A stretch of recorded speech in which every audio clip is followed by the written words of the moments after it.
Hai semua, kali ini kita akan membahas mengenai CSS atau Cascading Style Sheet. Selain itu, kita akan membahas mengenai cara penerapan CSS pada HTML, class, dan ID selector. Mari kita mulai. CSS atau Cascading Style Sheet merupakan sebuah bahasa yang memiliki bentuk penulisannya tersendiri. Pada HTML, CSS biasanya digunakan untuk membuat style pada HTML, yaitu mengatur bagaimana menampilkan konten HTML Anda. CSS berbeda dari HTML, tetapi penulisannya cukup sederhana seperti HTML. Sintaks CSS merupakan standar W3C yang mengatur bagaimana HTML dan bentuk XML lainnya akan ditampilkan. Jadi, CSS bertanggung jawab pada tampilan dan HTML bertanggung jawab pada struktur dan semantiknya. Terdapat beberapa keuntungan menggunakan CSS. Yang pertama, memiliki bentuk yang presisi dan kontrol layout.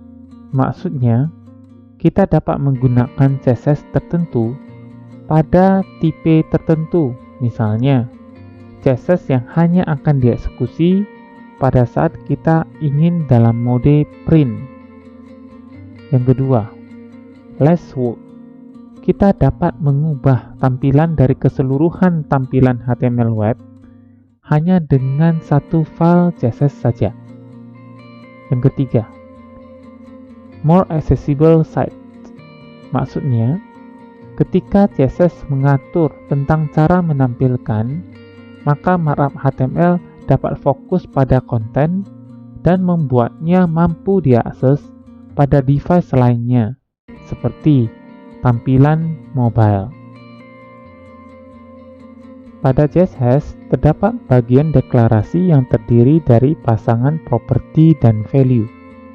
Deklarasi merupakan bagian yang penting dan terdiri dari pasangan properti dan value. Pada satu rule CSS bisa terdiri lebih dari satu deklarasi. Misalnya, pada rule untuk elemen P dapat terdiri dari pasangan properti font size dan font family dengan value-nya masing-masing. Kedua, properti. Properti merupakan jantung dari CSS. Banyak koleksi properti yang dimiliki oleh CSS yang biasanya dapat digunakan untuk melakukan styling pada HTML. Ketiga, value. Sangat tergantung pada isi properti. Isi value dapat berupa skala pengukuran, nilai berupa warna, atau daftar keyword tertentu pada CSS. Ketika kita ingin mengisikan value pada properti, Anda diwajibkan untuk memahami value apa saja yang dapat diisikan pada properti tersebut. Coba perhatikan gambar. Misalnya, kita ingin melakukan styling untuk elemen H1. Elemen H1 itu merupakan selektor pada deklarasi CSS. Biasanya, penulisannya itu ada di sebelah kiri dari tanda buka kurung kurawal. Selektor bisa berisi hanya satu atau lebih dari satu elemen. Berikutnya, itu adalah isi dari buka kurung kurawal dan tutup kurung kurawal, atau biasanya kita sebut sebagai deklarasi. Isi dari deklarasi berupa pasangan properti .2 value. Pada contoh gambar, kita bisa melihat bahwa propertinya berupa color dan value-nya berupa keyword orange. Kalau kita membaca CSS-nya secara lengkap, maka kita menstyling HTML kita dengan ketentuan adalah semua H1 atau semua elemen H1 akan memiliki warna teks orange. Terdapat banyak sekali pasangan properti dan value pada CSS. Pada slide ini kita memberikan 3 buah contoh. Misalnya, untuk styling yang terkait dengan font, kita memiliki properti yang pertama, font family. Font family biasanya digunakan untuk mengubah bentuk tulisan pada HTML. Value-nya dapat berupa keyword, nama font yang telah dikenal oleh browser dan sistem operasinya, seperti Arial, serif, dan lain-lain. Contoh yang lain adalah properti font size. Font size akan mengupdate ukuran dari tulisan di HTML. Nilai dari font size dapat berupa keyword ukuran seperti small, medium, dan lain-lain. Dan kita juga bisa mengisikan value berupa nilai dengan satuan seperti 10 px berarti 10 pixel. Font size-nya 10 pixel. Properti lainnya pada font misalnya ada font style. Font style akan mengubah bentuk penulisan dari teks yang ada di HTML. Apakah akan kita buat miring atau tidak? Contoh di sini, value yang bisa diisi pada properti font style adalah normal, italic, dan lain-lain. Properti lainnya adalah font weight. Font weight akan mengatur seberapa tebal tulisan akan ditampilkan.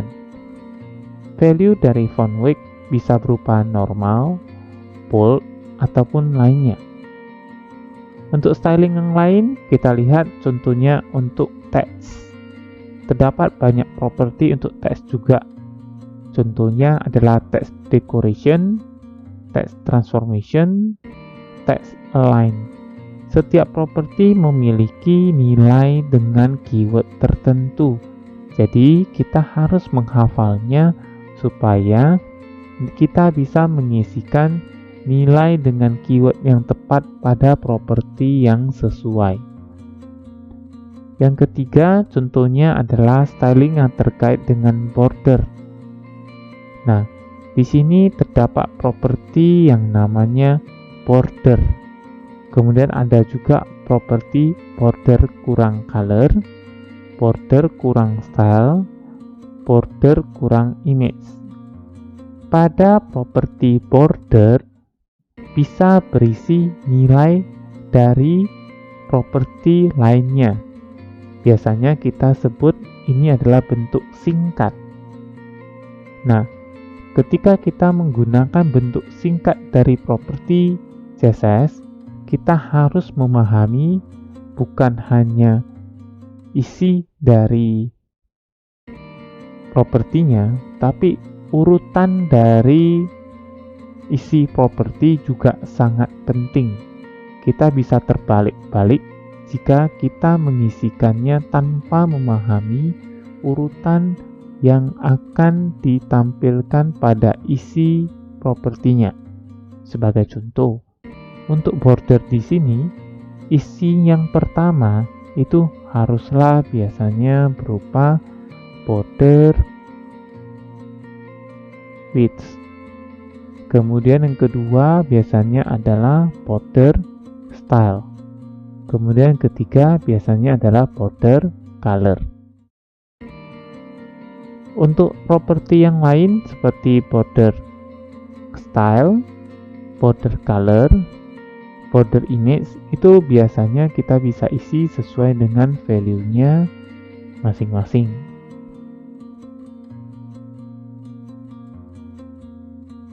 Ada banyak cara untuk menambahkan CSS pada HTML. Di sini kita mengenal ada 3, yaitu external, yang kedua embedded atau internal, dan yang ketiga ada inline. Masing-masing cara memiliki keunggulannya dan pemanfaatannya masing-masing. Cara yang pertama adalah external CSS. Kita bisa membuat sebuah dokumen baru yang berisi sejumlah rule CSS. Nama file tersebut haruslah memiliki extension .css. Dokumen CSS tersebut akan dipanggil dari elemen link pada HTML atau melalui fitur import pada file CSS lainnya.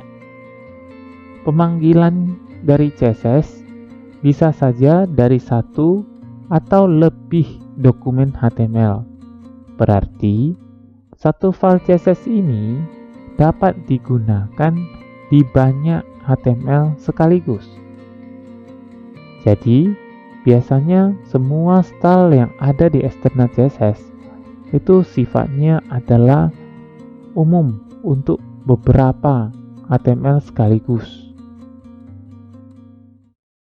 Yang kedua adalah internal CSS, merupakan cara menambahkan CSS pada HTML dengan elemen style pada bagian head. Seluruh rule CSS akan dituliskan pada isian tag opening tag style dan closing tag style. Bentuk ini sangat efektif digunakan jika seluruh rule CSS hanya berlaku untuk satu HTML tempat dia dideklarasikan saja dan tidak berlaku untuk dokumen HTML lainnya. Bentuk yang ketiga adalah inline CSS. Inline CSS mampu disisipkan langsung pada elemen yang bersangkutan dengan cara menambahkan atribut style. Seluruh pasangan properti dan value harus tidak dituliskan dalam bentuk string di atribut style. Dan jika lebih dari satu, kita akan memisahkannya dengan titik koma. Bentuk ini akan sangat berguna ketika kita ingin memaksakan style tertentu pada elemen tersebut apapun yang terjadi. Inline style akan mengoverride semua style properti yang telah ada sebelumnya. Jadi, yang menjadi perhatian kita sekarang adalah satu HTML bisa saja menerapkan lebih dari satu CSS. Ketika terdapat satu atau lebih selektor dipanggil, maka bisa saja terjadi yang namanya konflik. Misalnya, HTML mengimport CSS eksternal yang melakukan styling untuk elemen H1 dengan mengganti properti warna teks menjadi biru. Kemudian, pada embedded atau internal CSS, kita menambahkan rule untuk elemen H1 juga dengan mengganti warna teksnya menjadi orange. Nah, keduanya mengacu pada elemen yang sama, sehingga kira-kira properti value mana yang akan terapply? Apakah teks akan berwarna biru atau teks akan berwarna orange?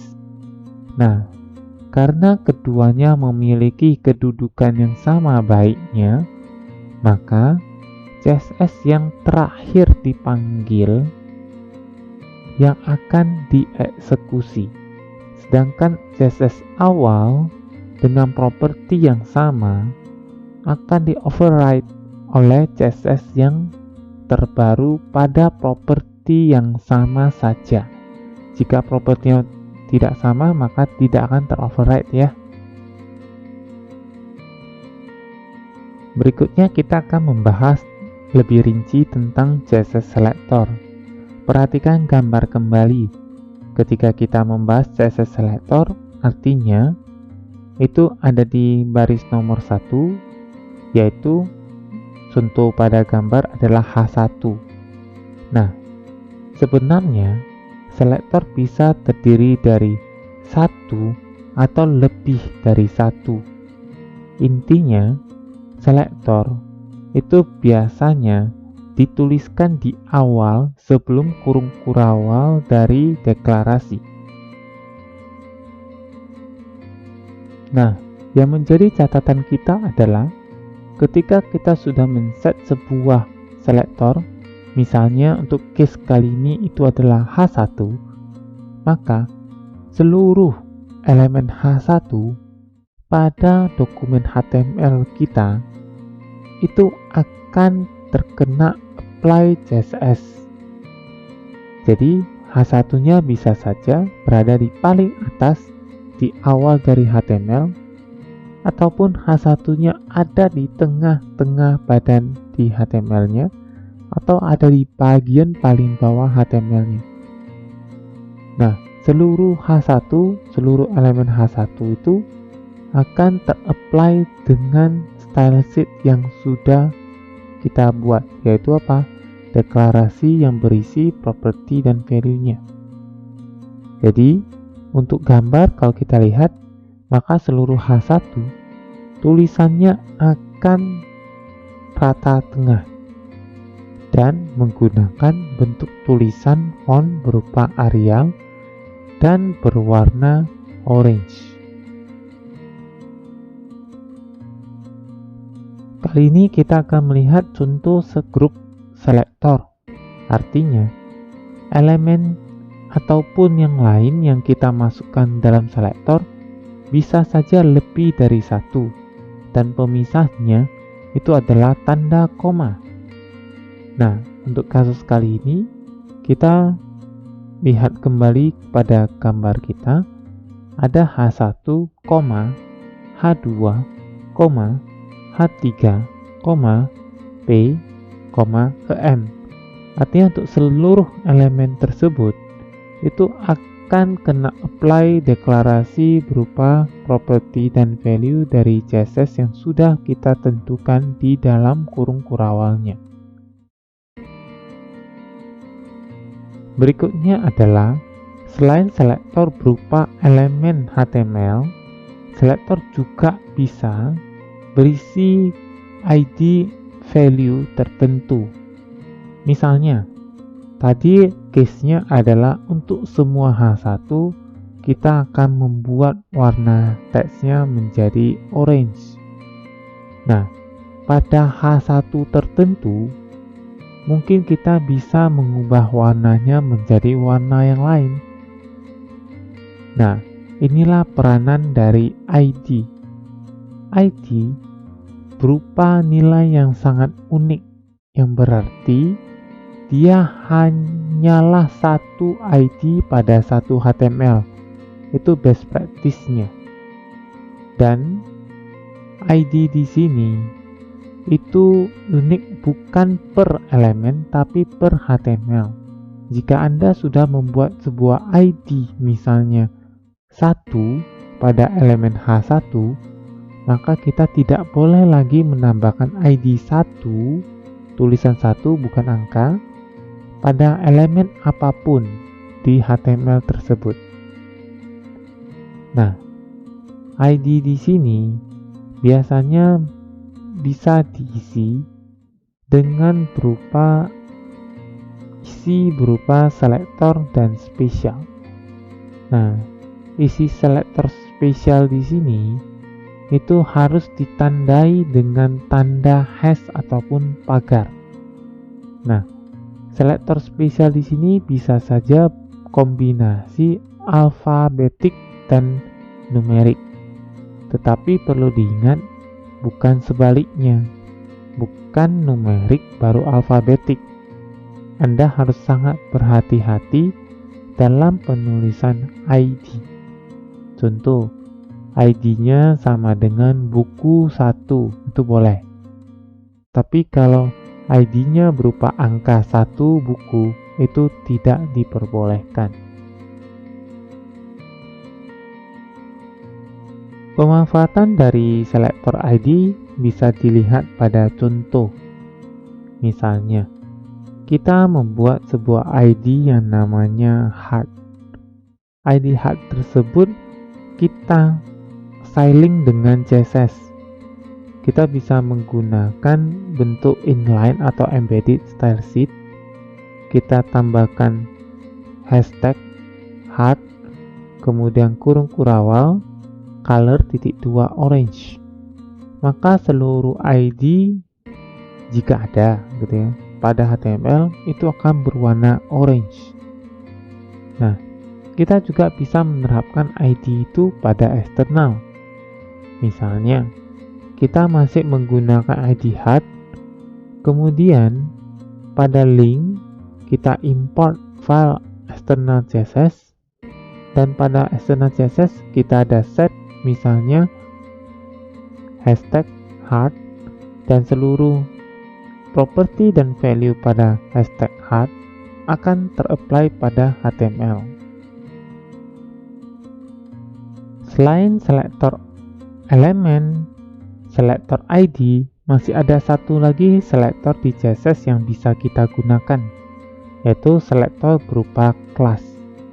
Nah, selektor kelas biasanya merupakan styling untuk tujuan umum yang kita deklarasikan secara luas pada elemen yang memerlukannya.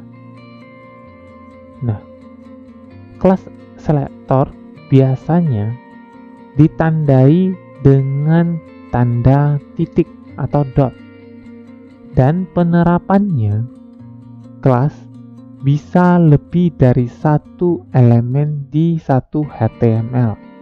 Jadi perbedaan utama dengan ID adalah jika ID adalah unik dan pada satu HTML itu hanya ada satu ID, maka di kelas kita sebaliknya, kelas ada pada banyak elemen dan biasanya bersifat umum.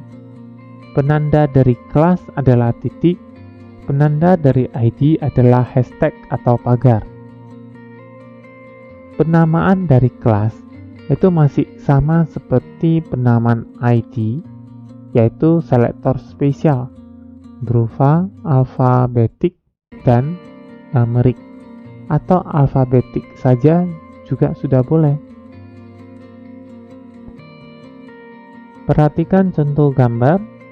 Kita misalnya mengedit ID tadi menjadi kelas, maka kita tinggal menambahkan atribut kelas pada elemen yang sesuai. Misalnya untuk kasus di sini kelasnya adalah heart. Kemudian kita menuliskan stylingnya bisa saja dengan internal ataupun eksternal. Nah, biasanya penggunaan kelas itu lebih dari satu elemen pada HTML. Ada kalanya kita hanya ingin menstyling bagian konten tertentu tanpa ada elemen tertentu yang kita tentukan.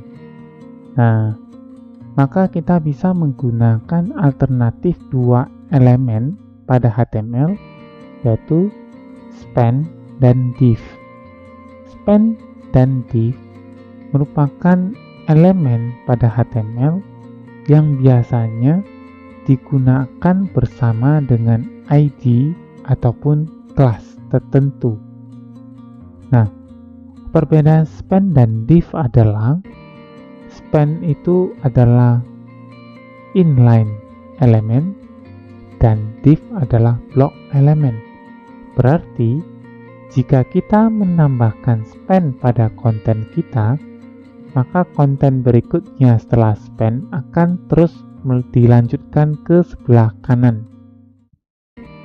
Sedangkan kalau div, ketika kita menambahkan konten di dalam div, maka elemen berikutnya setelah div akan dituliskan pada baris yang baru. Nah, perhatikan contoh di sebelah kiri. Biasanya kita menggunakan contohnya di sini adalah ID pada span, ataupun ID pada div, tergantung dari pemanfaatannya. Jika ingin pada baris baru, maka kita tambahkan ID pada div. Kalau tidak, kita tambahkan ID pada span.